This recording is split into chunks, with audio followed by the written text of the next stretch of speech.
బట్టతలతో బాధపడుతున్నారా? ఆధునితనమైన పద్ధతిలో hair transplantation చేయబడును. Face clinic, Hyderabad. నమస్తే రమగారు. నమస్తే జయ. రమగారు, ఏదైనా సరదాగా ఉండే చందమామ కథ ఒకటి చెప్పండి. అత్యాస కథ చెప్తా. చెప్పండి. పల్లెటూరులో ఇదివరకు బిచ్చగాళ్ళు ఉండేవాళ్ళు. ఇది ఎప్పటి సంగతో చెప్తున్నాను నేను. ఊర్లో ఒక బిచ్చగాడు అడుక్కుంటూ ఉండేవాడు. ఏదో రెక్కాడితే కానీ డొక్కాడదు. రెక్కాడటం ఎందులో చూస్తాం మనం? పని చేసుకుంటే పొట్ట పోసుకోవటం. ఇప్పుడు పని చేసుకునేవాడు కాదు బిచ్చగాడు, అది అడుక్కుని పొట్ట పోసుకునేవాడు. ఏ ఊళ్ళో ఏదైనా దొరికితే తినేవాడు. ఇక ఇల్లు వాకిలి ఏమీ లేదు, ఎక్కడ కుదిరితే అక్కడ పడుకునేవాడు. సరే ఏమైంది, ఒక ఊళ్ళో ఏదో అడుక్కున్నాడు, అది తిన్నాడు.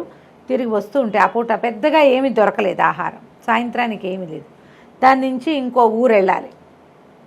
ఆ ఊళ్ళో తిరిగేశాడు, ఇంకా ఆ ఊళ్ళో ఉండకూడదు, అట్లా తిరిగేవాడు అనమాట.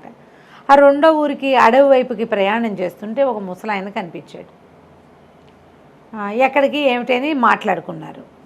ఎవరు తోడు లేరు అని చెప్పాడు. నేను ఉంటాగా తోడు, అందాక వస్తానులే పదబాబు అన్నాడు. ఆ ముసలాయన అన్నాడు, ఏమిట్రా నువ్వు ఇంత వీక్గా కనపడుతున్నావు, అంటే బలహీనంగా కనపడుతున్నావు, ఆహారం లేదా, ఇందా ఈ శనగ్గింజ తీసుకో అని ఒక్క శనగ్గింజ వీడి చేతిలో పెట్టాడు. బాగుంది. వీడన్నాడు, శనగ్గింజతో పొట్ట నిండుతుందా, కడుపు నిండుతుందా, కాలు నిండుతుందా బాబయ్య అన్నాడు. ఏదైనా నిండొచ్చురా, ఏదైనా నిండుతుంది, జాగ్రత్త పెట్టుకో నా మాట విని అన్నాడు. అనేసరికి వీడేం చేశాడు, ఏదో ముసలాడు అంత శ్రద్ధగా ఒక్క గింజ చేతిలో పెడితే పచ్చటిది, అదేంటి నల్ల శనగింజ కంటే మన కాబూలి శనగలు ఉంటాయి కదా, పెద్ద గింజ అనమాట. ఆ గింజని దట్టిలో దోపుకున్నాడు. దోపుకుని ఊరు దాటాడు, అడవి దాటాడు. దాటేసరికల్లా కొంచెం చీకటి పడి 7 గంటల వేళ ఇంకో పల్లెటూరులోకి చేరాడు. ఓ వాకిట్లో ఒక ఆయన ఎవరో అరుగు మీద కూర్చొని పదాలు పాడుకుంటున్నాడు. కనపడ్డాడు. ఎవరు ఏమిటి అని కేకేశాడు. అడుక్కునేవాడిని బాబయ్య అన్నాడు. అనేసరికల్లా ఏ ఊర్రా అని అడిగాడు ఆయన. అదేదో ఊరండి అన్నాడు. పాపం మన ఊరువాడు కాదు, ఈ ఊళ్ళో వాడికి తిండి తిప్పలు ఎట్లా కానీ, దారా ఏమైనా తిందు కానీ అని కేకేశాడు. కేకేసి అన్నం పెట్టించాడు. బాగుంది. పెట్టించేవాళ్ళమ్మ అప్పట్లో, పాత రోజుల్లో. నాకు కూడా తెలిసి నా చిన్నప్పుడు. అవునా రమగారు? పడుకునేవాళ్ళు అట్లా. ఇక చిలకడ దుంపలు అవి అమ్మటానికి వచ్చిన వాళ్ళకు కూడా అన్నం పెట్టేసేవాళ్ళు. టకుటమారాలు ఇవేవో చాటలు చేయటానికి దానికి వచ్చేవాళ్ళు. ఎవరో ఒకళ్ళు, 2కి 3కి కూడా, లేదా వాళ్ళ అమ్మ అన్నం వండుకుంటాం, కూర ఏంటంటే 3కి 4కి కూర, అంత ఆవకాయ, ఇంత మజ్జిగ పోసేవాళ్ళు. మా ఇంట్లో నుంచి కూడా బాగా వెళ్ళేవి చేయ. అట్లా తినేసి వెళ్ళిపోతారు. ఇంకా తినేసి ఇక పడుకుంటారు, తెల్లారేకి వెళ్తారు. రాత్రి పడుకోవటం కూడా, పడుకోవటం వాకిళ్లలో. అదే వాకిళ్లలో నేను పడుకోవటమే. కానీ ఇప్పుడు అసలు పడుకోవటం 3 రోజులు మన ఊళ్ళో అందరిగా పౌడర్ డబ్బాని చాట తయారు చేసేవాళ్ళు వాళ్ళు. తెలుసా నీకు? నీకు అసలు తెలీదు. ఈ పౌడర్ టిన్నులు, తర్వాత ఏమో ఈ కిరసనాయిల డబ్బాలు, వాటిని చాటలుగాను జల్లెళ్ళుగాను చేయటానికి కమ్మరం పనిచేసి కొంచెం కాల్చి చేయటం, తర్వాత సాగు కొట్టి సుత్తితో కొట్టి చేయటానికి చాలామంది వచ్చేవాళ్ళు. వస్తే వాళ్ళకి ఏముంది, అన్నం వండుకునే వాళ్ళ బియ్యం కూడా వీళ్ళే ఇచ్చేవాళ్ళు. ఇలా వాళ్ళే ఎవరో ఒకళ్ళు. అదేలేండి. ఎవరింట్లో ఎక్కువ పని ఉంటే వాళ్ళు ఇచ్చేవాళ్ళు. ఊళ్ళో వాళ్ళందరూ వచ్చి అక్కడ చేయించుకునేవాళ్ళు. కత్తులు సానాలు చేయడానికి కూడా మనుషులు వచ్చేవాళ్ళు. ఇట్లా వీళ్ళు పని చేసుకునేవాళ్ళు. బిచ్చగాళ్ళకు కూడా అట్లాగే అన్నం పెట్టేవాళ్ళు. వీళ్ళు పని చేసుకుని 10 రూపాయలు సంపాదించుకుని వెళ్ళేవాళ్ళు. అన్నానికి ఇక్కడ ఉన్న ఊళ్ళో ఉన్న వాళ్ళ మీదే ఆసరా పడేవాళ్ళు. మా ఇంట్లో అలా ఇచ్చేవాళ్ళు, నాకు బాగా గుర్తు. పల్లెటూర్లమ్మా, ఇది నా ఘనత కాదు, ఇది ఊళ్ళలో ప్రతి వాళ్ళకి తెలుస్తాయి ఇవి. పల్లెటూరు జీవితాలు 50 ఏళ్ల క్రితం జీవితాలు తెలిసిన వాళ్ళకి అందరికీ తెలిసిన వ్యవహారమే. ఇలా ఎవరైనా బాబయ్య రాత్రిపూట అన్నం దొరకలేదంటే ఎవరో ఒకళ్ళు ఏముంది రేపొద్దుటికి ఉంచుకున్న అన్నం పడేసేవాళ్ళు, ఈ పూటకి అన్నం పెట్టేసేవాళ్ళు. అన్నం తింటే ఆ బయట ఎక్కడో గావంచపరుచుకుని పడుకునేవాళ్ళు. పడుకోరా అన్నారు. అనేసరికల్లా సరే వాళ్ళ అరుగు మీద పడుకున్నాడు. పడుకునేటప్పుడు ఏం చేశాడు, ఈ నడుముకు ఒక దట్టి లాంటి తలక ఒకటి ఉంది కదా, అది మడత పెట్టింది. అయితే వాళ్ళు చాప ఇచ్చారు, చింకి చాప కింద ఆ తలగుడ్డ కింద శనగ్గింజని పెట్టు పడుకున్నాడు. ఏమనుకున్నాడు, ఈ శనగ్గింజ ఏదో మహత్యం ఉంది దీనికి, లేకపోతే ఎవరైనా మనకి అడిగితే అన్నం పెడతారు, పిలిచి అన్నం పెట్టేవాళ్ళు ఉన్నారా? దారా తిందుగానని పిలిచాడు, కూర మజ్జిగ వేసి అన్నం పెట్టారు. నిన్నటిదో మొన్నటిదో ఒక స్వీట్ ముక్క కూడా వేశారు. హాయిగా ఎక్కడ చెట్టు కింద పడుకోకుండా అరుగు మీద పురుగు పుట్రా లేకుండా హాయిగా పడుకొని ఇచ్చారు. మహామహత్తు కలిగింది ఆ శనగ్గింజ. గుర్తించాడు అని అనుకున్నాడు. ఇంతలో ఏమైంది, తెల్లవారేసరికల్లా ఇంకా ఇళ్లలో వాళ్ళు తిరగల, కోళ్ళు తిరుగుతాయి. తెల్లారేసరికల్లా కోళ్ళు తిరగటం మొదలు పెడతాయి. పొద్దున్నే అవతల ఆవిడ ఇంటి ఆవిడ లేచి పెరటి తలుపు తీసి ఉంటుంది. ఇంకా వీధి వాకిళ్ళవి తీల. ఈ గొడ్లకు పాలు తీయటాలు కోడి బుట్ట తీయటాలు అవి చేస్తారు కదా, బుట్ట ఓపెన్ చేస్తే అవి తిరుగుతుంటాయి. ఆ తిరుగుతున్న కోళ్ళలో ఒక కోడి, ఒక పూల కోడి తక్కువ అవి ఇవి ఏరుకుని తింటూ వీడి గుడ్డ ఇట్లా తలగుడ్డ ఇట్లా తీయగానే ఆ కింద కనపడిన శనగింజలను లటక్కని తినేసింది.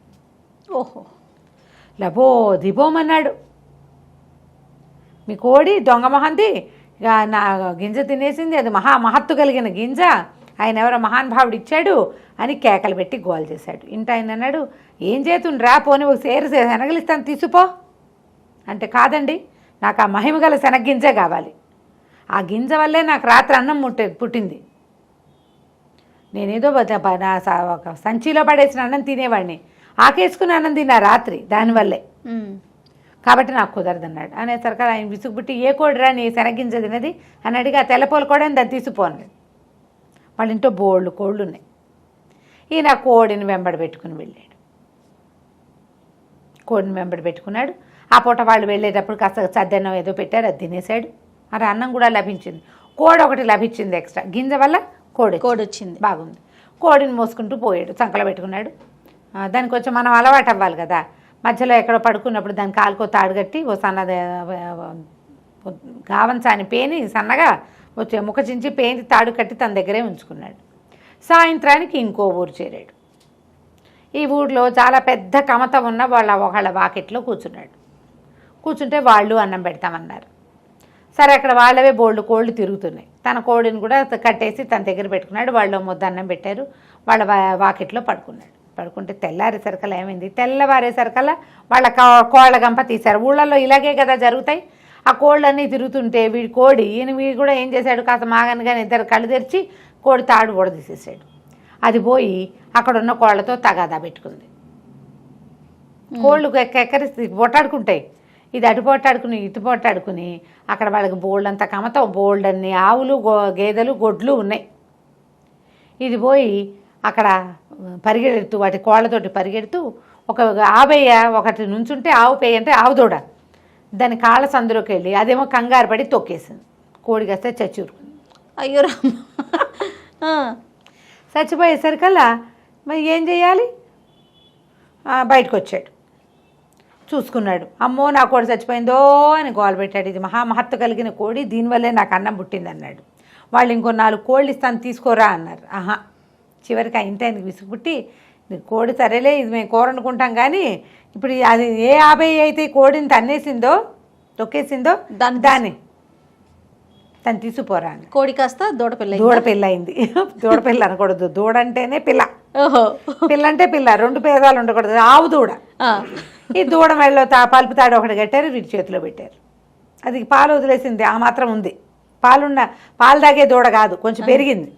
సరే, ఆ దూడని వెంబడి పెట్టు తీసుకుపోయాడు. 3వ రోజు ఈసారి ఒక పెద్ద కామందు గారి వాకిట్లో ఆగాడు. వాళ్ళు దూడను చూసి కొంచెం ముచ్చటపడ్డారు. ఆ ఇంట్లో వాళ్ళంతా సరదా పడ్డారు. అబ్బో దూడ భలే బాగుందిరా, ఆవు దూడ ఎక్కడ తెచ్చావు ఏమిట్రా, మాకు డబ్బులు ఇస్తాము ఇవ్వరా అంటే, అబ్బాయి లేదండి ఇది చాలా అదృష్ట ఆవు దూడ అన్నాడు.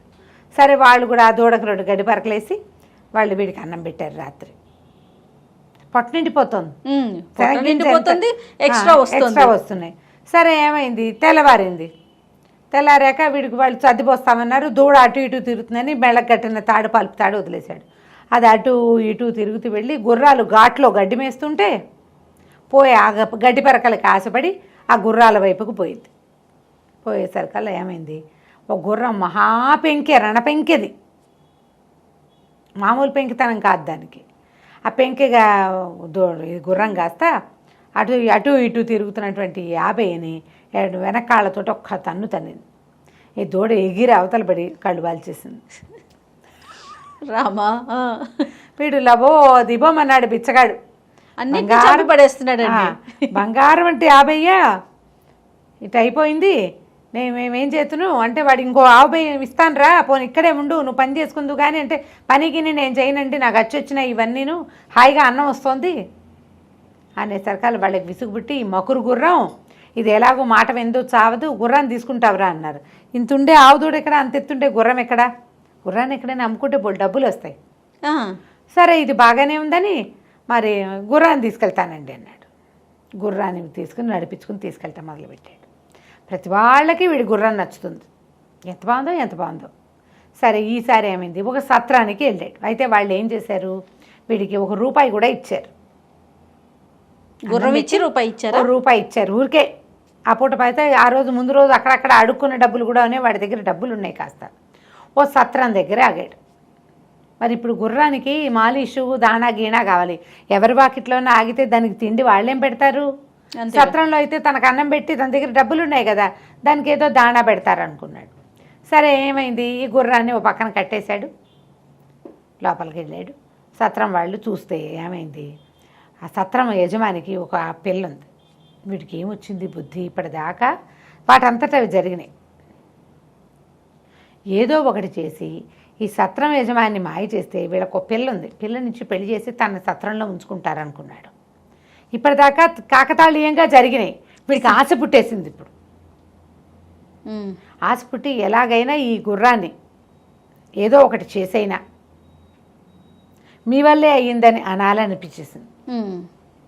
అనిపించి సరే ఏం చేశాడు, మా గుర్రానికి దాణా భోజనం పెట్టండి, అవి పెట్టండి, ఇవి పెట్టండి అన్నాడు.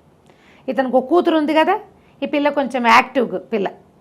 అదేం చేసింది, ఓ చెరుగడ తీసుకెళ్ళి ఆ గుర్రానికి అందించింది.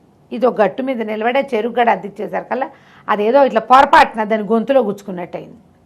గుర్రం కాస్త మెడవాల్ చేసింది. అది ఆరోగ్యకరమైన గుర్రం కాదు. ఇక వీడు అరిచరిచి కేకలు పెట్టి పోట్లాడాడు. ఇక మామూలుగా పోట్లాడ. సత్రం యజమాని కాదు, అతను గుమస్తా.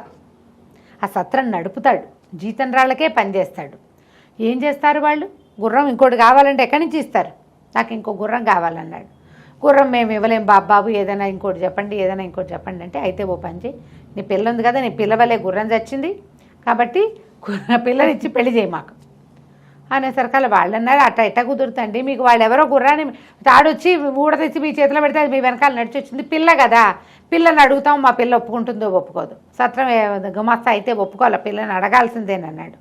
సరే వాళ్ళ అమ్మంది, అడిగేదేమిటి పిల్లని, అదే ఒప్పుకుంటుంది, ఏం పర్వాలేదులేండి నేను ఒప్పిస్తాగా అంత అన్నాక ఏమైంది, సరే ఇద్దరు ఏదో మాట్లాడుకున్నారు.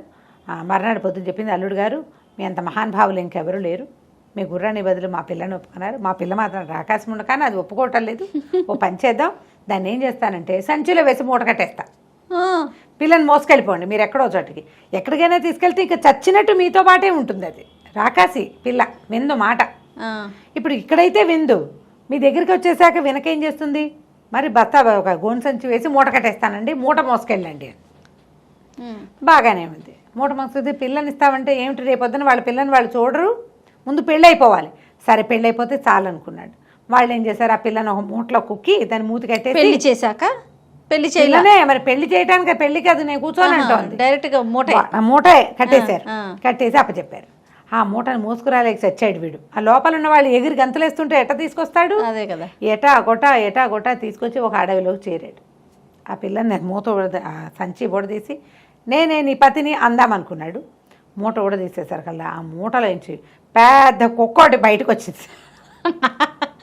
వాళ్ళు వీడిని వదిలించుకోవడానికి ఏం చేశారు, తమ వాకిట్లో ఉన్న ఒక ఊర కుక్కని అందులోకి సంచిలోకి వేసి కుట్టేసి ఇచ్చేసారు. మంచి పని చేశారు. అయితే పిల్ల కావాలి వాడికి.